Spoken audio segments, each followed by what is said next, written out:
El otro desafío es constituirse en una verdadera alternativa, porque pensar en coaliciones políticas que solamente tengan el desafío de ser, sin realmente asumir el desafío de una nueva coalición que se constituya en una alternativa, que exprese además o que facilite el ejercicio de la libertad de opción en una sociedad democrática, me parece que es central. El otro desafío es que además de poder armar, construir esta coalición, que la coalición tenga reglas, tenga institucionalidad, que la coalición exprese una verdadera alternativa, nosotros creemos hoy que tiene que ser una concepción realmente progresista. Y me animo incluso a esto pese al vaciamiento y al bastardeo que el propio término pueda haber tenido en un tiempo en el que todos se cuelgan de una definición que aparece muchas veces como demasiado abstracta, teórica o que haya sido objeto de utilización y de manipulación.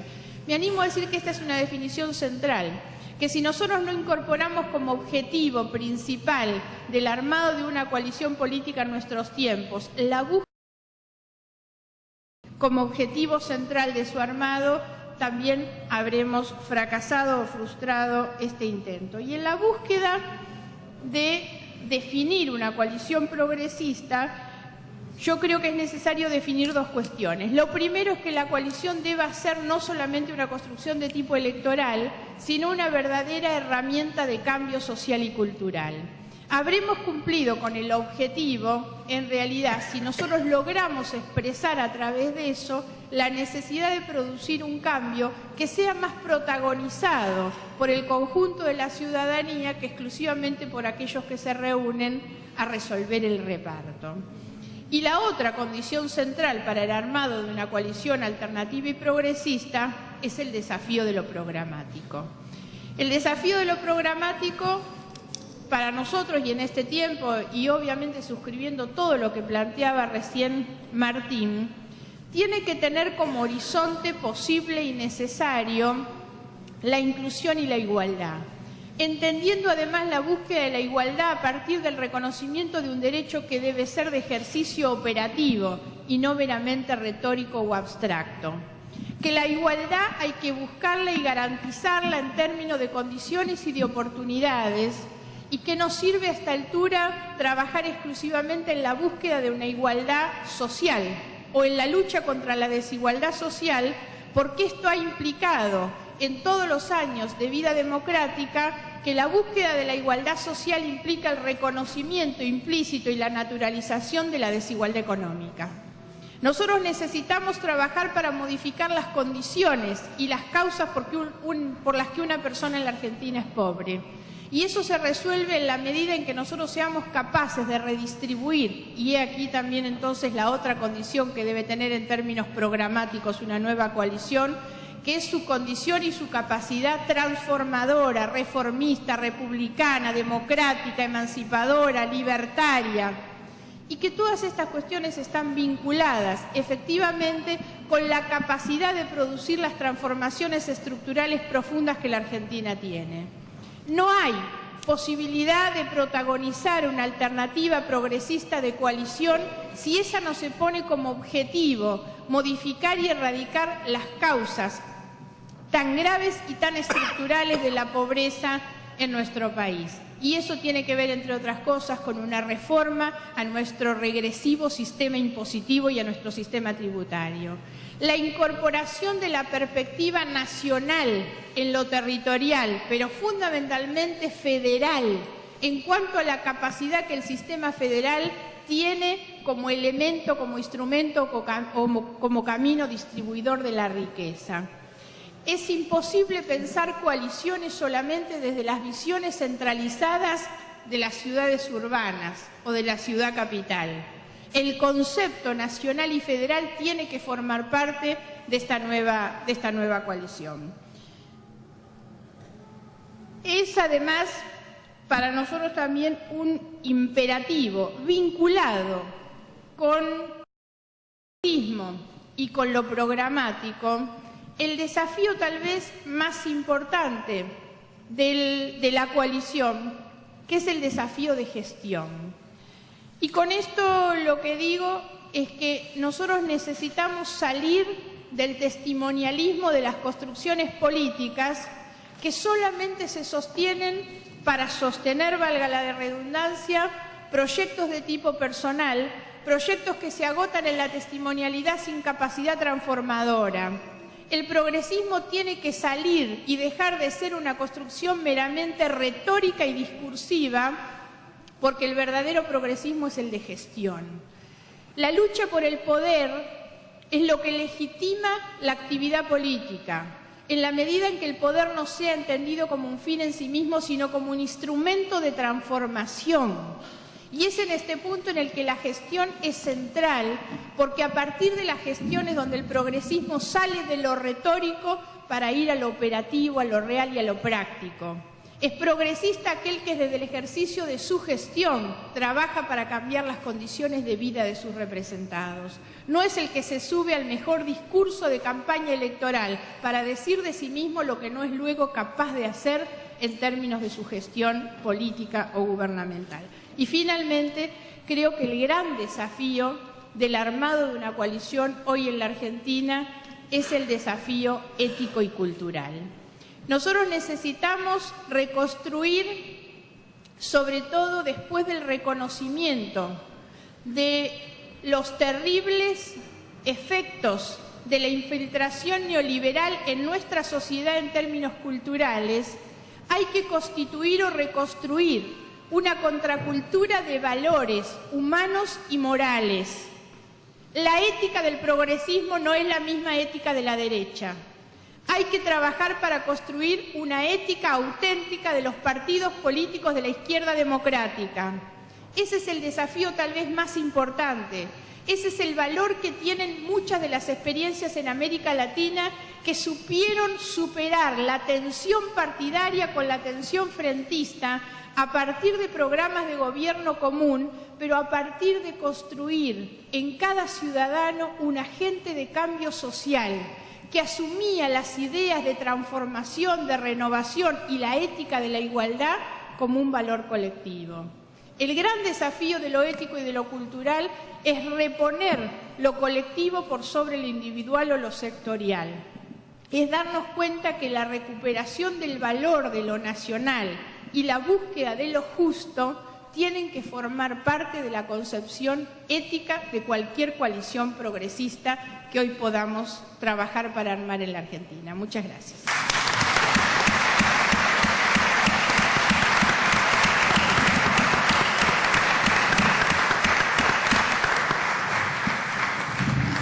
Doctor Alfonsín. Bueno, muchas gracias, Facundo, muchas gracias, Martín, sinceramente por la invitación y por otras cosas que leí el otro día. Bueno, no es demasiado lo que tengo para decir. Querría, en todo caso, complementar un poco las cosas que se han dicho aquí. Yo me acuerdo, en 1983 asumió un presidente que al cabo de casi 6 años de gobierno se despedía o inauguraba por última vez las sesiones ordinarias del Congreso y hacía un balance, ya retirándose de lo que había sido la transición.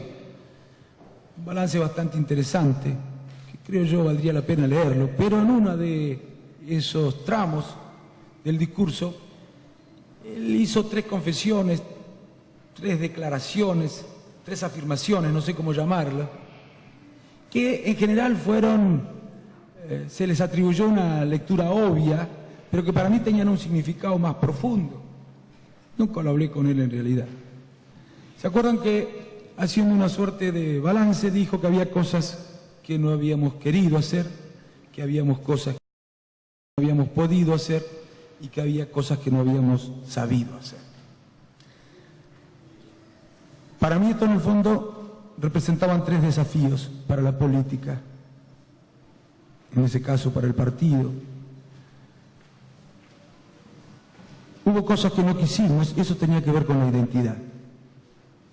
Había que afirmar la identidad. Desde mi punto de vista, él advertía que en el mundo se imponía la revolución conservadora neoliberal y que podía correr riesgo las identidades de los partidos políticos.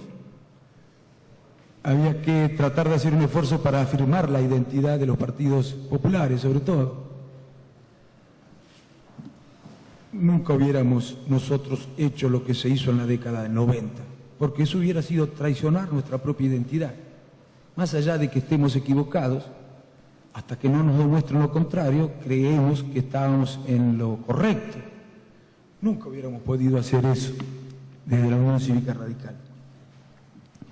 Otra cosa que dijo es no supimos, y esto también representa un desafío.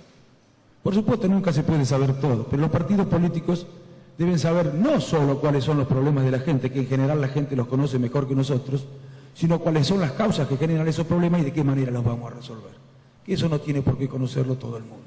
Los partidos políticos, si quieren proyectarse con autoridad frente a la sociedad, deben asegurarse estos ámbitos de reflexión, de estudio, de pensamiento, de análisis, para poder no solo conocer los problemas, sino su solución. Y lo otro que dijo, alguien dirá que tiene que ver con lo que vamos a hablar, tiene que ver. Lo otro que dijo es lo siguiente: no pudimos. Y esto tiene que ver también con lo que decía Martín. La política no es solamente buenas intenciones, buenos programas, buenas ideas. La política, gobernar, también es relación de fuerzas, también es relación de poder. Lo que creo decía con esa expresión es más o menos lo que decía Martín. Los objetivos que nos podamos proponer son función del poder que seamos capaces de construir. O dicho de otra manera, las mejores políticas, las mejores ideas, los mejores hombres, los planes más rigurosos desde el punto de vista técnico pueden fracasar si la relación de fuerza les es adversa. Si la relación de fuerza entre el gobierno y el adversario no está a favor del gobierno.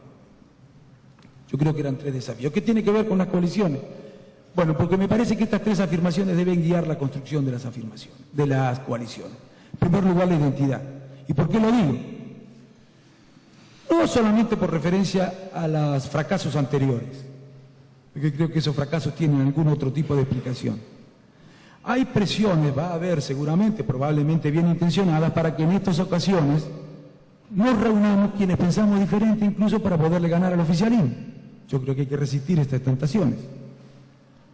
No se trata de ganar una elección, sino de poder gobernar y sumar en una misma fuerza política, en una misma lista, diputados que piensan de manera antagónica. Me parece que no es la mejor manera de garantizar la transformación o la gobernabilidad hacia adelante. Tal vez podemos ganar las elecciones, pero no se trata de ganar, sino de hacer transformaciones y generar condiciones que nos permitan gobernar en favor de esas transformaciones. Así que debemos reunirnos, digo, quienes pensamos igual. Para decirlo en términos muy breves, y coincidiendo con la referencia a la ética que hace Margarita, para mí la política es una ética de lo colectivo, en definitiva, aunque parezca en principio contradictorio. Yo diría que debemos reunirnos todos aquellos que pensamos que la política es aquella actividad, acotando un poco la polisemia del término, que procura organizar la sociedad de manera tal que cada uno de sus miembros pueda vivir con dignidad. Esos son los que debemos reunirnos, los que pensamos eso de la política. Alguien se podrá preguntar, ¿pero acaso hay alguno que concibe la política como una actividad para organizar la sociedad de manera tal que cada uno de sus miembros no pueda vivir con dignidad? No, probablemente no haya nadie que piense así. Pero sí hay muchos que piensan que la dignidad es un asunto personal, que la política no debe involucrarse a la hora de organizar la sociedad en cuestiones que tengan que ver con la dignidad, que la dignidad debe procurársela a cada uno como pueda. Para decirlo de otra manera, nosotros creemos que la sociedad debe garantizar, o la organización de la sociedad, dos valores fundamentales: la libertad y la igualdad. Que sin igualdad no hay libertad, y sin libertad no hay igualdad. Desde otros ámbitos del pensamiento dicen, no, la política simplemente debe garantizar la libertad, despolitizan la igualdad, con lo que despolitizan la dignidad del hombre, porque sin igualdad no hay dignidad. Porque en definitiva, sin igualdad, la libertad se transforma simplemente en un reconocimiento formal de derechos, de imposible ejercicio en la realidad. Así que debemos reunirnos eso, no lo que piensan de manera diferente. Esto no es ser sectario. Por supuesto que si quieren acompañarnos, sin afectar nuestra identidad, bienvenido sea. Porque consideran que en esta ocasión el mal menor somos nosotros, bueno, bienvenido sea. Pero no afectemos nuestra identidad haciendo que se imponga en la política la razón electoral. Bueno, la otra pregunta, la otra afirmación que hacía Alfonsín era no supimos. Creo que es más fácil saber cuando nos ponemos a trabajar entre todas las fuerzas políticas. Y no solamente entre todas las fuerzas políticas, porque tal cual dijo Margarita, creo que hoy no absolutizan los partidos políticos la representación social, la representación política incluso.